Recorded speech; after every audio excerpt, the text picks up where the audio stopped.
This is the third video from chapter 5, and we're going to start on section 5.2, where we talk about the plugin principle and examine bootstrapping a bit further. Okay. Now, the goal of statistics is to sort of understand the parameters of a population, its center, its spread, its skewness.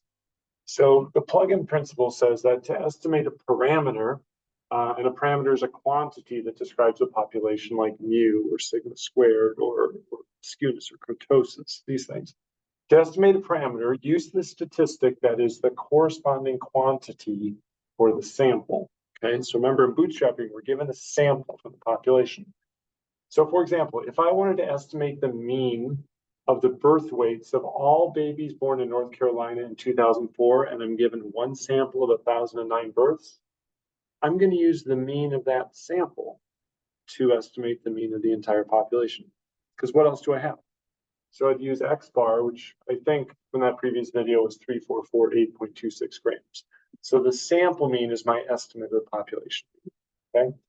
Or, for example, if I'm trying to figure out a parameter to estimate the standard error of X bar, well, theoretically, we know that it's the standard deviation of the population divided by the square root of the sample size. We've done that calculation 4 or 5 times in this course. Okay. So the standard error of X bar is sigma over root n. If I want to estimate that standard error of X bar, I can obtain the standard error of my sample, S, like got my sample, calculate its mean, and then calculate the sample standard deviation of that sample, call it S, and I can estimate SE of X bar with S over root n.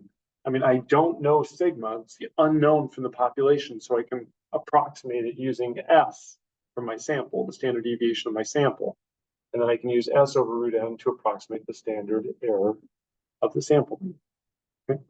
So when you got a sample, take the statistic that most closely mimics the parameter of the population you're trying to understand. Okay, so let's, by the way, hope you paused and copied, etc. If you didn't pause and copy and are so lazy that you can't rewind, I can even do that. Okay, panel number 2 of 4, by the way. So pause, copy this out, press play. All right, so let's continue our comparison of the sampling distribution with a bootstrap distribution. Okay, a sampling distribution, we don't have the entire population, we can't sample from it, and we can't make a sampling distribution. But we can mimic it, we think, using a bootstrap distribution. All right, well, so the sampling distribution, it depends on the underlying population. That's where we sample from over and over again. The bootstrap distribution depends on the only estimate of the population we have.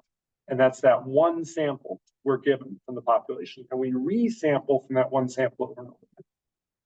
The sampling distribution depends on the sampling procedure. Are we sampling from our population with or without replacement?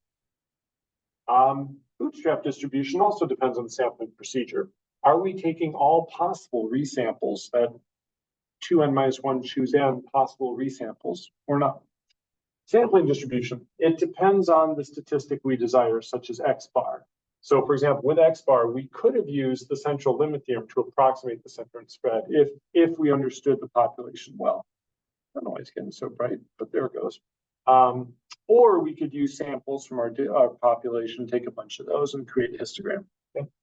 For bootstrap, the bootstrap distribution also depends on the statistic we desire to estimate.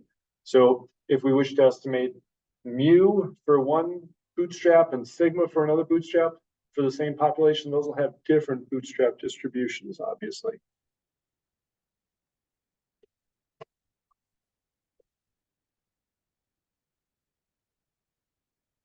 All right, so this is a bit of a detour that we'll discuss and then return to the main story. But pause, copy, come up. All right, now those incredibly detail-oriented among you might have noticed or might have computed, though I think it'd be a miracle, some of the standard deviations from the resampling and notice that they're not exactly the same as what R is computing. And this will explain why and what R is actually doing behind the scenes, not central to this discussion or to this course, okay? So how R calculates some statistics for a given resample in the bootstrap procedure. All right, well, R actually uses an empirical PDF or CDF, which we talked about, I think it was in chapter 2. So let's assume we have n data points in our resample. So we had our one sample of n points. I resampled n of them with replacement, and that's my resample, and that's what I'm talking about now, right? And suppose W is one of these n points in my resample. Now, the empirical CDF defined at W is 1 over n times the number of data points less than or equal to W. That was our definition of the empirical CDF in chapter 2. And the empirical PDF is almost exactly the same. It's 1 over n times the number of data points equal to W. Okay, so how does R use these empiricals to calculate things? Well, it uses them to calculate expected values and standard deviations.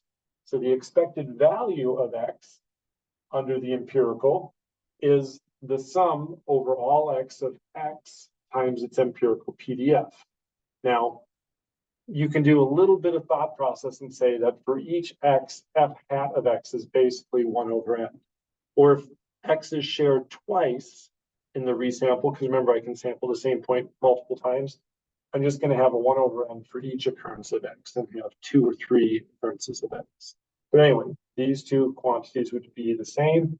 And the quantity here, xi times 1 over n summed from 1 to n, is exactly the definition of x1. Okay? So the expected value via the empirical PDF is exactly x1. But the variance via the empirical is a little bit off. So the variance is the expected value using the empirical by definition of x minus the mean squared. Okay? It's the definition of variance. The mean is x bar, and was sort of with a similar argument as I gave before, we can pretend that each of these x's occurs once and assign it a probability of 1 over n. And if one of the x's occurs twice, then it's going to occur twice in the sum each time with the probability of 1 over n to have an overall probability of 2 over n, which would have agreed with f hat. Okay, so I get that. And you'll notice that it's 1 over n. It's not 1 over n minus 1. And so that's where the variances, and thus the standard deviations that R is computing in these resamples, is slightly different than what we define them to be using the sample standard deviation definition of 1 over n minus 1. Okay, so R's variances differ by a factor of n over n minus 1 from the sample variances. In other words, R is just going to be slightly smaller than most S squareds. Not a big deal because the solution is just to let n get big, and then the difference becomes vanishingly small. All right, so that is not central to the story we're examining. But here's the last panel. So why don't you copy it out, pause, copy, and play. All right, so just sort of summarizing what the bootstrap distribution is good for. So the big idea here is we're trying to estimate population parameters. So if I have a sample, x1 through xn, of random values from a distribution or a population with parameter theta, maybe theta is the mean, maybe it's the variance, maybe it's the skewness, whatever. And if g of x1 through xn is a function used to estimate theta, then we call g an estimator. Nothing fancy here. Here's one estimator.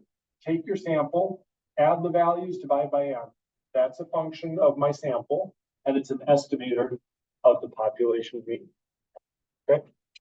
All right. So here's some common estimators from the bootstrap distribution and how good they are at what we want them to do, which is to estimate things from the sampling distribution. We can't have the sampling distribution.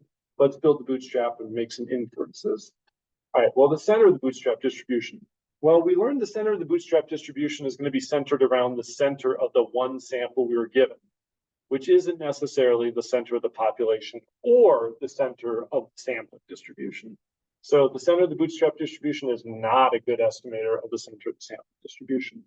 But the spread, bias, and skewness of the bootstrap distribution are good estimators of the spread, bias, and skewness of the sampling distribution.